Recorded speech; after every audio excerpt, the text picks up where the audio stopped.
Empire of the Skrall, Chapter 9. Tuma opened his eyes. With a start, he realized he must have blacked out from his wound, leaving Stronius to face two deadly Baterra alone. The worst had happened. Stronius was unconscious on the ground, not far away. His war club and thornaxe launcher were nowhere to be seen. Tuma knew that he had little chance of stopping the Baterra on his own, but he would have to try. He reached for his sword, but it was gone. So was his launcher. He was defenseless. Tuma struggled painfully to his feet. His back throbbed with pain. The Baterra's attack had pierced his armor and damaged some of the organic tissue within. He could still fight, and if he had a weapon, he was sure he could take at least one Baterra with him. As it was, all he could do was face his death like a true Skrall. "Come on then!" he shouted at the Baterra. "Finish this!" The Baterra made no move to advance. They seemed puzzled, if such a word could be applied to machines. "Sorry, Tuma, you're going to be disappointed." The Skrall leader whirled at the sound. It was Metis, unarmed, leaning against a rock as if he didn't have a care in the world. As the Skrall watched in surprise, Metis walked up to the two Baterra and regarded them like they were just annoyances. "Move along, nothing to see here," he said to the two mechanical warriors. To Tuma's amazement, the Baterra did just that. They turned and walked away. His first thought was a dark one. That Metis was truly in charge of the Baterra and responsible for all the Skrall deaths they had caused, not to mention all the other warriors they'd slain back in the Core War. Metis was smart enough to guess where Tuma's thoughts would be going. He turned to the Skrall with his arms out.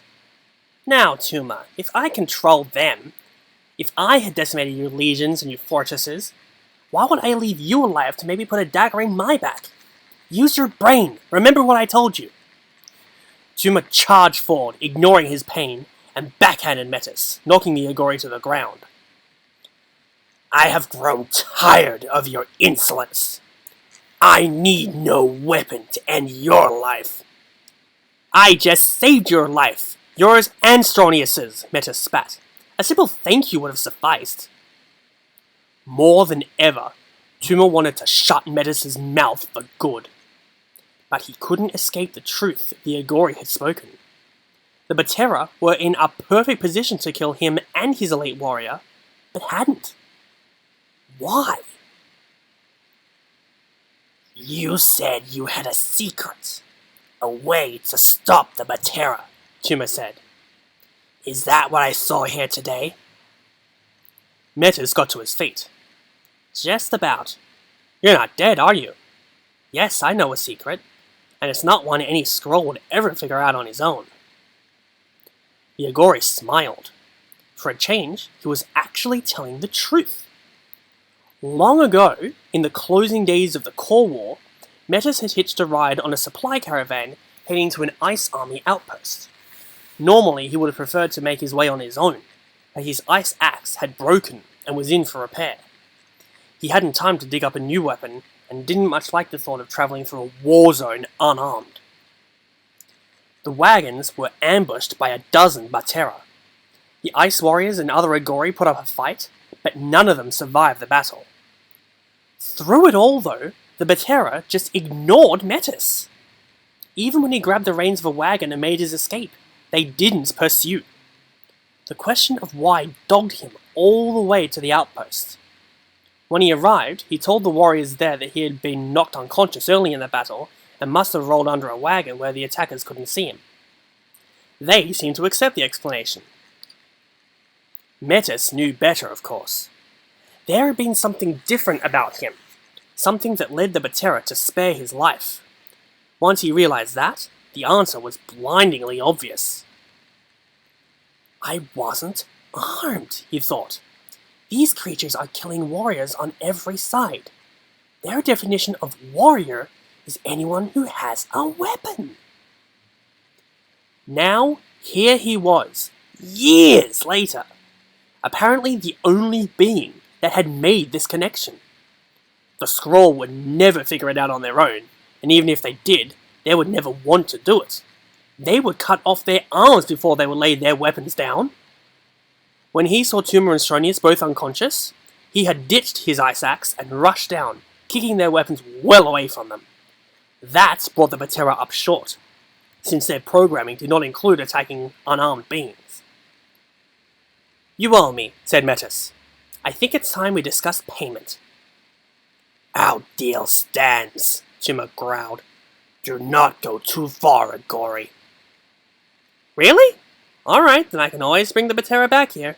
You can try negotiating with them. Or you can talk to me, like a civilized warlord." Stronius was waking up.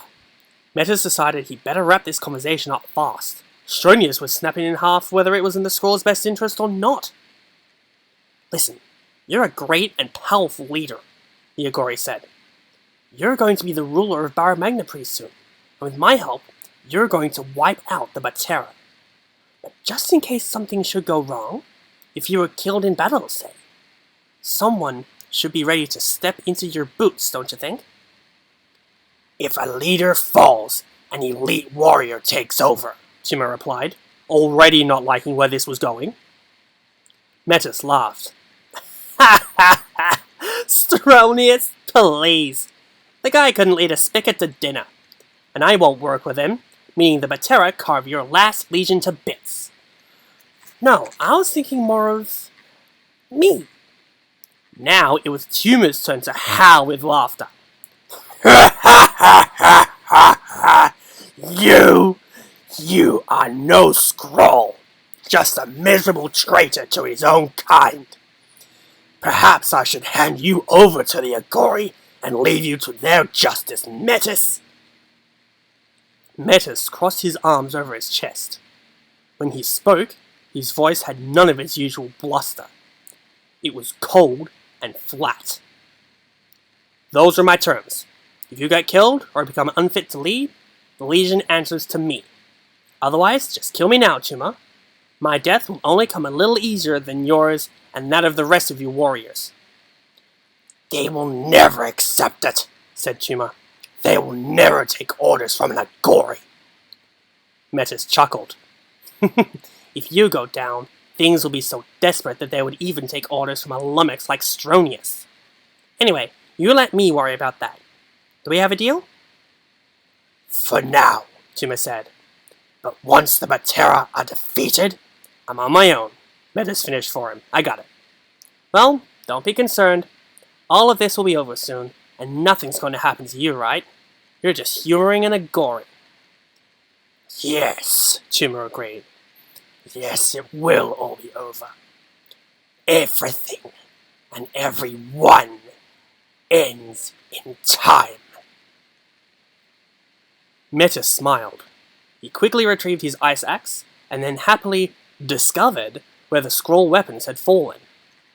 It had been a good day. Perhaps Tuma really would conquer the villages and the Baterra in time. But the Skrall leader was in a dangerous profession. There was always the potential for accidents. Of course, it might be wise to include Stronius in the accident as well, if at all possible. The thought was a very entertaining one, and it kept him amused all the way back to Roxtus. As for Tuma, his thoughts were his own.